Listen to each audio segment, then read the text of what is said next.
मैं कुछ भी अगर बात कहूँगा तो सबको ये लगेगा कि ये इसलिए आरोप लगा रहा है कि अपने फ़ायदे के लिए, अपनी टिकट के चक्कर में। बहुत अच्छी बात है अगर ऐसा संभव हो जाए तो, कि युवाओं की आबादी हर उस फील्ड में हिस्सेदारी होनी चाहिए जहाँ होनी चाहिए, उसमें राजनीति में भी एक हिस्सा युवाओं का होना चाहिए। उसी को देखते हुए मैं इस लाइन में आया हूँ। सोशल मीडिया पर अगर कोई बात ऐसी आई है जो आप या तो मुझे खुल के बताएं, क्योंकि मुझे इस चीज़ का बात पता नहीं कौन सी बात की आप जिक्र करें, कौन सी बात सामने आई है। लेकिन प्रयास करना पड़ेगा। मेरे में अहंकार है तो मुझे अहंकार ख़त्म करना पड़ेगा। अहंकार से कोई चीज़ संभव नहीं, जब तक अहंकार ख़त्म नहीं होगा। चर्चाएं हैं कि आप झज्जर विधानसभा सीट से चुनाव लड़ने का दम भरते हैं, इसमें कितनी सच्चाई है? तो ऐसा क्या हुआ कि अचानक मीडिया से आपका पेट भर गया या आपका दम घुटने लगा? क्या कारण रहे कि मीडिया छोड़कर के आपको राजनीति में आने का फैसला करना पड़ा? ऐसा क्यों हुआ? यदि आपको टिकट नहीं मिलती है तो क्या निर्दलीय चुनाव भी लड़ने का दम भरते हैं आप? देखिए, जहाँ तक विरोधाभास की बात है, वो तो जिनके प्रति नाराज़गी है वो तो या तो विधायक जी वो उस चीज़ को कैसे ठीक करे उनके ऊपर है, क्योंकि कार्यकर्ता पार्टी के लिए सबसे ज़रूरी होता है। लेकिन जो कार्यकर्ता है उसकी बात सुनना भी विधायक का फ़र्ज़ है। मेरी ये रिक्वेस्ट है, क्योंकि विधायक के प्रति वो समर्पित हैं। हरियाणा टॉप देख रहे हैं सारे भाइयों ने, राम राम। मैं हूं आपका साथी प्रथम शर्मा और आप मेरे साथ देख रहे हैं हरियाणा टॉप। जब हौसला कर लिया ऊंची उड़ान का, फिर देखना फजूल है कद आसमान का।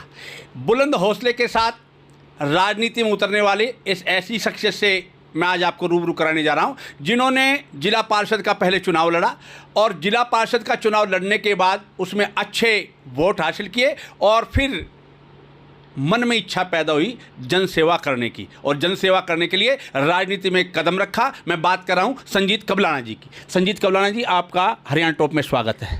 धन्यवाद दादा। देश के 4 स्तंभ बताए गए हैं, विधानपालिका, कार्यपालिका, न्यायपालिका और मीडिया।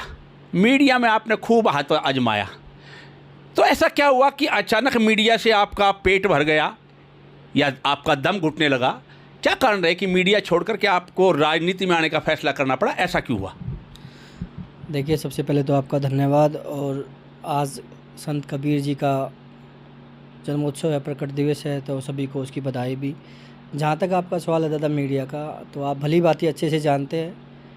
आपके आशीर्वाद से हमने लगातार कई साल तक मीडिया में सेवाएं दी और बेहद अच्छा जितना मेरे से बना उतना मैंने प्रयास किया कि मैं लोगों की आवाज़ उठा सकूँ, क्योंकि पत्रकारिता एक ऐसा प्लेटफॉर्म था कि लोगों की सेवा आप कर सकते हैं। और जितना मेरे से बना सच्चे मन से मैंने सेवा की। उसके बाद फिर करीब 10-12 साल पत्रकारिता करने के बाद जिला परिषद का चुनाव आपके सामने ही लड़ा। वहाँ लोगों ने, मेरे गांव ने, गंवाण ने, पूरे वार्ड के लोगों ने, 36 बिरादरी के लोगों ने जी जान से मात्र 12 दिन में मुझे करीब 4,500 के करीब वोट दिए। तो उनका मैं दिल से धन्यवाद करता हूँ, अपने गांव का धन्यवाद करता हूँ। उसके बाद जब मैंने देखा कि हाँ, कि जब मुझे इतने लोगों का प्यार आशीर्वाद मिला और इनको मैं छोड़ के चला जाऊँ, ऐसे ही वापस अपनी मीडिया लाइन में आऊँ, तो ये लोग समझेंगे कि आया और गया। तब मैंने डिसीजन लिया कि नहीं, सोशल मीडिया पत्रकारिता के माध्यम से भी मैं अपना सेवा कर रहा था, लेकिन अब राजनीति में युवा बहुत कम है और जो सच्चे मन से, सच्ची लगन से सेवा कर सकते हैं। इसलिए मीडिया के बाद मैंने इस राजनीति का हिस्सा बना कि राजनीति में आकर भी मैं लोगों की सेवा करूं, सच्चे मन से करूं। कोई लोभ लालच नहीं है दादा, सच्चे मन से कह रहा हूं। ना कोई करोड़पति बनना, ना कोई अरबपति बनना, इतना ज़रूर बनना है मुझे कि भगवान मुझे ऐसा बनाए, किसी भी स्टैंड पर रखे। पत्रकारिता में जब भी ऐसा ही कि किसी का मैं सहयोग कैसे कर सकूँ, किसी का काम कैसे कर सकूँ, किसी का काम कैसे आ सकूँ, समाज सेवा कैसे करूँ, यही मेरी इच्छा है, यही मेरी मंशा है। इसलिए राजनीति में हिस्सा मैंने प्रकट किया। राजनीति में किस नेता को आप अपना प्रेरणा स्रोत मानते हैं? देखिए, मैं आदरणीय दीपेंद्र हुड्डा जी से मिलने गया था राजनीति में आने से पहले। उनसे मैं मिला उनके दिल्ली निवास पे, उनसे मैंने बात की तो उन्होंने मुझे एक ही बात कही थी सच्चे मन से, भाई सन्नी, तू मेरा पहले भी छोटा भाई था और आज तू राजनीति में है, आज भी मेरा छोटा भाई। अपना कर्म कर सच्चे मन से। बाकी तो मेरे प्रेरणा स्रोत और मेरे गुरुजी, क्योंकि मैं उन्हें अपने गुरुजी की उपाधि दे के आया था वहाँ, उनसे बोल के भी आया कि आज से मैं आपका अपना गुरु मानकर राजनीति में अपनी आस्था प्रकट करता हूँ। तो वो मेरे प्रेरणा स्रोत आदरणीय दीपेंद्र हुड्डा जी। किस पार्टी से बिलोंग करते हैं आप फिलहाल? मैं कांग्रेस पार्टी का ही हिस्सा बना और दीपेंद्र हुड्डा जी के आशीर्वाद से मैंने कांग्रेस पार्टी ज्वाइन करके अपना जो पार्टी के लिए जितना भी मेरे से बनता है उतनी मैं सेवा करता हूँ, दिन रात लगा रहता हूँ। आपने लोकसभा चुनाव में देखा भी होगा, जितना मेरे से बना छत्तीस बिरादरी में गया, मैक्सिमम मैं अपने दलित समुदाय के लोगों में, मैं एससी के जो हमारे लोग हैं उनमें गया, वहाँ जाकर रोहतक लोकसभा की मेरी जिम्मेवारी लगी थी। वहाँ जितना मेरे से जितनी मेहनत की दिन रात आदरणीय दीपेंद्र हुड्डा जी के लिए, आदरणीय पार्टी हमारी पार्टी कांग्रेस पार्टी के लिए प्रयास किया और उसमें हम सफल भी हुए, एक अच्छी कामयाबी भी हमें मिली। युवाओं के प्रति कैसी सोच रखते हैं आप कि युवाओं के लिए क्या होना चाहिए, और युवाओं के लिए किस सरकार ने कौन कौन से मुद्दे हैं, कौन कौन सी उनकी समस्याएं हैं युवाओं की जो हल करनी चाहिए? युवाओं के प्रति अपनी सोच बताइए। देखिए, आपको भी पता है दादा, वरिष्ठ पत्रकार है, कि हमारे देश में कितनी प्रतिशत आबादी युवाओं की है। तो उसके तहत देखते हैं कि युवाओं की आबादी हर उस फील्ड में हिस्सेदारी होनी चाहिए जहाँ होनी चाहिए, उसमें राजनीति में भी एक हिस्सा युवाओं का होना चाहिए। उसी को देखते हुए मैं इस लाइन में आया हूँ। युवा आज भटक रहा है, जहाँ नशे की बात है। नशा इस कदर एक परिवार को ख़त्म कर देता है। एक परिवार से अगर एक हमारा युवा भाई नशे की गिरफ्त में जाता है तो कहीं ना कहीं पूरा परिवार ही ख़राब हो जाता है। सबसे पहले तो ये बीमारी है, इसको कहीं ना कहीं दूर किया जाएगा, ये हमारा प्रयास है पार्टी के माध्यम से। वैसे भी दूसरा, रोज़गार के जो हालात बने, जो हमारे युवा बेरोज़गार हो गए, क्योंकि आपने देखा होगा कि अग्निवीर एक ऐसी स्कीम चलाई, हमारे युवा जो दिन रात सड़कों पर दौड़ करते थे, मेहनत करते थे, सुबह 4 बजे उठते थे और पूरी 2-3 घंटे अच्छा व्यायाम, अच्छी शारीरिक जो उनकी क्षमता है वो दिखाते थे। उसके बाद दोपहर में भी 3 बजे उठकर वो दिन रात मेहनत करते थे और फ़ौज में अपनी सेवाएं देने के लिए वो अपनी इच्छा प्रकट करते हैं। लेकिन ये चीज़ें कहीं ना कहीं युवाओं में अब कमज़ोरी अपने आप को ये दर्शा दिया गया कि हम जो जज्बा था देश सेवा का वो कहीं ना कहीं युवाओं में अब कम हुआ है। तो हमारी इच्छा ये है कि जो अग्निवीर योजना है इसको पूरी तरह से पार्टी से जो चर्चा करके हमारे यहाँ संयंत्र के जो नेता हैं या प्रदेश के जो नेता हैं वो इस विषय पे बात भी करें। स्वयं दीपेंद्र हुड्डा जी ने पिछले दिनों प्रेस कॉन्फ्रेंस भी की इस मुद्दे पर,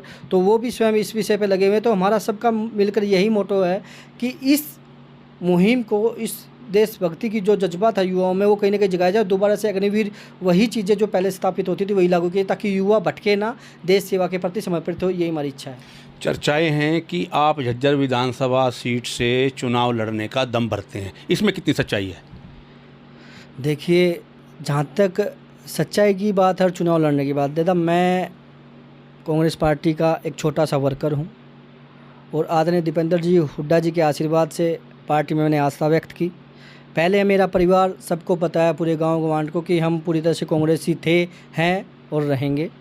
और उसके बाद फिर मैंने अपना प्रयास किया कि मैं सेवा भाव से कैसे लोगों की मदद करूं, राजनीति का हिस्सा बना। जहां तक बात आई चुनाव लड़ने की, जो हमारे हलके की जनता है, झज्जर हलके की जनता है, सम्मानीय जनता है, उनके प्यार आशीर्वाद की बदौलत उनके मान सम्मान को कैसे मैं आगे बढ़ा सकूँ, उसके लिए मैं आया हूँ। अगर मुझे पार्टी मौका देगी तो मैं अपना कर्म कर रहा हूँ, क्योंकि सच्चे मन से मैं अपना कर्म कर रहा हूँ। अगर पार्टी मुझे मौका देगी, मेरे आदरणीय नेता दीपेंद्र हुड्डा जी जो कहेंगे मैं वो करूँगा। नहीं, जैसा विदित है, ये जग जाहिर है कि 3 बार की एमएलए हैं, और 3 बार की तो झज्जर की एमएलए हैं गीता बुक्कल जी, 1 बार शायद कलायत से बनी हैं, 4 बार की एमएलए हैं और पूरा राजनीति में पूरा अपना दमखम रखते हैं। क्या ऐसा संभव है कि उनकी टिकट किस तरह से कट पाएगी? देखिए, इसमें कोई दो राय नहीं कि वो बड़ी लीडर है, आदरणीय है, हमारे लिए सम्मानीय है। पहले वो विधायक रही कलायत से, अब झज्जर हल्के से लगातार 3 बार विधायक हैं, मंत्री भी रही हैं। ये मैं सोच के अपना कर्म ना करूं कि उनकी टिकट कटेगी या ना कटेगी, वो एक अलग विषय है। मुझे तो अपना कर्म करना है। आप अच्छे से जानते हैं कि हर इंसान का अपना कर्म होता है, लेकिन मैं सामने वाले को बहुत ज़्यादा प्रभावशाली या दमदार देखकर अपना कर्म ना हूँ, पहले ही पीछे हट जाऊँ, ये कहीं ना कहीं मेरी सोच से परे रखता है। मैं ऐसा विचार नहीं रखता हूँ। सबसे पहला मेरा जो उद्देश्य है वो यही है कि मैं अपना बेस्ट कैसे दे सकता हूँ, मैं अच्छा कर्म कैसे करता हूँ, मैं लोगों के प्रति कैसी भावना अपनी व्यक्त कर सकता हूँ और कैसे पार्टी को मजबूत कर सकता हूँ, ये मेरा पहला कर्तव्य है। बाकी रही टिकट की, वो पार्टी लेवल की बात है, बड़े लीडर्स की बात है, जो वो कहेंगे वो करूँगा। मेरा नेता दीपेंद्र हुड्डा। यदि आपको टिकट नहीं मिलती है तो क्या निर्दलीय चुनाव भी लड़ने का दम भरते हैं आप? नहीं, ऐसा मेरा अभी कोई विचार नहीं है। जो पार्टी मुझे कहेगी, जो आदरणीय दीपेंद्र हुड्डा जी कहेंगे, उसी हिसाब से मैं अपना कदम अगला रखूँगा। आपने स्थानीय राजनीति की बात की, आपने कांग्रेस की राजनीति की बात की, तो पिछले दिनों से मैं देख रहा हूँ, शायद खास करके लोकसभा चुनाव के बाद से, तो कांग्रेस की लोकल पॉलिटिक्स में कुछ ठीक ठाक नहीं चल रहा। कुछ सोशल मीडिया पे कुछ कांग्रेस कार्यकर्ता नाराज़गी जाहिर कर रहे हैं और अपना खुल करके विरोध भी जता रहे हैं, इसको कितना आप सही मानते हैं? देखिए, जहाँ तक विरोधाभास की बात है, वो तो जिनके प्रति नाराज़गी है वो तो या तो विधायक जी वो उस चीज़ को कैसे ठीक करे उनके ऊपर है, क्योंकि कार्यकर्ता पार्टी के लिए सबसे ज़रूरी होता है। और जिस तरह से आपने देखा कि झज्जर हलके के, शहर के और गांव के लोगों ने किस तरह से दिन रात भागदौड़ की, किस तरह से दिन रात डोर टू डोर किया, क्योंकि झज्जर शहर से डोर टू डोर शुरू हुआ था, उसके बाद लगातार पूरे हलके में ये आवाज़ बनी कि डोर टू डोर अभियान शुरू हो गया और आदरणीय दीपेंद्र हुड्डा जी के लिए सबने दिन रात मेहनत की। तो जहाँ तक ये सोशल मीडिया की बात है, अगर कुछ ऐसा है तो विधायक जी को सबसे बात करके उनको बैठ के मना के, क्योंकि मैंने पहले भी कहा था, ये चीज़ें पहले भी आई थी आपसे सवाल से पहले, लोकसभा चुनाव में ये चीज़ें आई थी, तब भी मैंने एक चैनल के माध्यम से ये कहा था कि सबका अधिकार है, सब अपना कर्म कर रहे हैं, कोई या मैं हूँ या कोई और भाई अपना कर्म करे या टिकट की भी बात कर रहा है तो सबको साथ लेकर, मेरे अलावा जो सीनियर हमारे वरिष्ठ साथी हैं उन सबको बुला के एक प्लेटफॉर्म पर इकट्ठा करके मैंने ये कहा था कि आदरणीय दीपेंद्र हुड्डा जी का चुनाव है, ये हमारे पास मौका है, अगर कोई छोटी मोटी बात भी है, मनमुटाव है भी, तो हमारे पास मौका है कि आदरणीय विधायक जी सबको इकट्ठा करके कि बात करें, भाई आदरणीय दीपेंद्र हुड्डा जी का चुनाव है, सब लोग इकट्ठे आओ और इस चुनाव को अच्छे से लड़ो। लेकिन उस समय भी उन्होंने शायद प्रयास नहीं किया, सबको इकट्ठा नहीं किया। लेकिन अब भी ये है कि सबको इकट्ठा करके बात करें तो मामला शायद सुलझ जाए। सोशल मीडिया पे नाराज़गी जाहिर करने की बजाय यदि पार्टी प्लेटफार्म पर अपनी बात रखी जाए तो वो ज़्यादा बेहतर है, सोशल मीडिया के ऊपर उस पर अपनी नाराज़गी जाहिर वो ज़्यादा उचित है? नहीं, उन सबको इकट्ठा करके बुलाया जाए तो पार्टी लेवल पर आपस में बात करी जो वो ज़्यादा बेहतर है। सोशल मीडिया पर अगर कोई बात ऐसी आई है जो आप या तो मुझे खुल के बताएं, क्योंकि मुझे इस चीज़ का बात पता नहीं कौन सी बात की आप जिक्र करें, कौन सी बात सामने आई है। मैं कांग्रेस कार्यकर्ताओं की नाराज़गी की बात कर रहा हूँ कि कुछ कांग्रेस कार्यकर्ता हैं जो नाराज़ दिखाई देते हैं और वो अपनी नाराज़गी सोशल मीडिया प्लेटफार्म पर अपनी नाराज़गी जाहिर कर चुके हैं, मैं उसकी बात कर रहा हूँ। तो उसको लेकर के क्या आपकी तरफ से, क्योंकि आप भी अपने आप को कांग्रेस का सच्चा सिपाही कहते हैं, तो क्या आपकी तरफ से कोई ऐसा प्रयास किया जाएगा कि ऐसे कार्यकर्ता जो कांग्रेस के जो किसी तरह से नाराज़ दिखाई देते हैं उनको कांग्रेस के एक मंच पर लाने का प्रयास किया जाएगा, उनको एक ढंग से एक माला के एक मोती की तरह माला में पिरोने का प्रयास किया? कोई ऐसा प्रयास आप लोगों की तरफ से भी किया जाएगा कि आगे, ताकि ये विरोधी पक्ष में किसी प्रकार का कोई संदेश ना जाए, लोगों के बीच गलत संदेश है, इस प्रकार का कोई प्रयास किया जाएगा? बिल्कुल, मैं इस चीज़ से सहमत हूँ। अगर मेरे से कुछ बनता हो और मेरे ऊपर कोई ऐसी बात आए कि आप इस स्टैंड पे आ जाओ और यहाँ आने से कोई चीज़ ठीक हो सकती, तो मैं सबसे पहले वहाँ जाने के लिए तैयार हूँ, वो अपना कदम रखने को तैयार हूँ। चाहे मुझे कोई विधायक जी कहे कि भाई सभी आप इकट्ठे आ जाओ, तो सबसे पहला कदम मेरा होगा कि आप प्रयास करो। लेकिन जो कार्यकर्ता है उसकी बात सुनना भी विधायक का फ़र्ज़ है, मेरी ये रिक्वेस्ट है, क्योंकि विधायक के प्रति वो समर्पित है, पार्टी के प्रति समर्पित है। आदरणीय दीपेंद्र हुड्डा जी के लिए जिस तरह से देखा वो समर्पित है। विधायक जी को भी मेरी एक छोटी सी एक रिक्वेस्ट है, सलाह तो मैं नहीं दे सकता, वो बड़े लीडर हैं, कि अगर कोई कार्यकर्ता रुष्ट है, परेशान है या हताश है या नाराज़ है, तो उसका कारण जाना जाए कि भाई क्या कारण है कि ये नाराज़ है और ये क्यों ऐसा कर रहा है। क्योंकि अगर मैं नाराज़ हूँ, मेरे से बात नहीं करती, उन्हें ये लगता है कि भाई ये टिकट के चक्कर में आगे आया है, तो मुझे रहने दो। जो ठोस वर्कर है, हार्डकोर वर्कर है, उनको आगे बुलाया जाए, उसकी नाराज़गी पूछी जाए, उससे बात की जाए। दूर दूर से तो बात बनेगी नहीं दादा, आप भी अपना इज्जत मान सम्मान चाहते हैं। मैं अगर 2-4 लोगों को ही तवज्जो दूं या मैं गांव में सिर्फ 2 लोगों को ही पसंद करूं, बाकी गांव भी तो है, या मैं शहर में भी सिर्फ संजीत को पसंद करूं और भी पार्टी के हार्डकोर, सबको एक स्टेट, आप भेदभाव जब तक ख़त्म नहीं करेंगे, जब तक ये चीज़ कांग्रेस विधायक ने, पूर्व मंत्री ने स्पष्ट रूप से कहा है कि कोई भी कांग्रेस कार्यकर्ता मेरा कार्यकर्ता नहीं, वो मेरा परिवार है और मैं परिवार के हर सदस्य को साथ लेकर के चलती हूँ, और फिर यदि कोई नाराज़ है तो फिर भी उसको मनाने का प्रयास किया जाएगा। तो इसको किस रूप में देखते हैं? बहुत अच्छी बात है अगर ऐसा संभव हो जाए तो, क्योंकि मैंने बताया कि लोकसभा चुनाव में आदरणीय दीपेंद्र हुड्डा जी का चुनाव था, उससे पहले ही मैंने कहा था, दीपेंद्र हुड्डा जी को जब कैंडिडेट भी नहीं बनाया गया था, जब मैं गांव-गांव जाकर प्रचार प्रसार कर रहा था, जब एक पत्रकार ने पूछा था, तब मैंने कहा था, बिल्कुल विरोधाभास उस समय भी था, तब भी मैंने कहा था, क्योंकि कई जगह उस समय मैडम का विरोध हुआ था, तब भी मैंने कहा था उस पत्रकार भाई से कि भाई मैडम के पास मौका है, ये स्टैंड है कि यहाँ हम लोकसभा चुनाव में मैडम जी सभी कार्यकर्ताओं को जो नाराज़ इकट्ठा करके ये कहे कि भाई मेरे चुनाव की बात है, आप पहले दीपेंद्र हुड्डा जी की लड़ाई लड़ो, सबको इकट्ठा करो, इकट्ठा करके बुलाते तो शायद ही झज्जर का कोई ऐसा कार्यकर्ता हो जो मैडम की बात नहीं मानता। सब मानते, लेकिन उस समय भी प्रयास नहीं किया गया। लेकिन आप प्रथम जी बहुत वरिष्ठ है, अगर ऐसा आपके सामने कोई बात आई है कि मैडम जी ये चाहती है कि मैं सभी कार्यकर्ताओं को बुलाऊंगी और बात करूंगी, अगर ऐसा वो करती है तो बहुत बढ़िया, सोने पे सुहागा, और शायद सभी कार्यकर्ता इस चीज़ से सहमत भी हो जाए। लेकिन प्रयास करना पड़ेगा। मेरे में अहंकार है तो मुझे अहंकार ख़त्म करना पड़ेगा। अहंकार से कोई चीज़ संभव नहीं। जब तक अहंकार ख़त्म नहीं होगा, जब तक मैं प्रथम जी का सच्चे मन से सम्मान नहीं करूँगा या इज्जत नहीं करूँगा, तो प्रथम जी मुझे उसी नज़र से देखेंगे। ये सबसे ज़रूरी चीज़ है। क्या आपको लगता है कि मैडम ने कभी ऐसा कोई प्रयास नहीं किया हो, कोई ऐसी किसी प्रकार की कोई अपनी तरफ से कोई नाराज़गी जाहिर की, कोई इसी प्रकार की आपको लगता है क्या? मेरी व्यक्तिगत जहाँ तक बात है, मैं कुछ भी अगर बात कहूँगा तो सबको ये लगेगा कि ये इसलिए आरोप लगा रहा है कि अपने फ़ायदे के लिए, अपनी टिकट के चक्कर में, या अपने आप को ज़्यादा प्रभावित करने के लिए। लेकिन ऐसा नहीं है। जहाँ तक आपने पहले सवाल किया टिकट की बात, वो मेरा कर्म है। मैं ऐसा कुछ नहीं है, जो पार्टी करेगी, आदरणीय दीपेंद्र हुड्डा जी कहेंगे वो मैं करूँगा। लेकिन अगर ऐसा है, ऐसा होता तो ये नौबत ना आती जो आपने ये जो कुछ समय पहले देखी सोशल मीडिया की बता रहे हैं।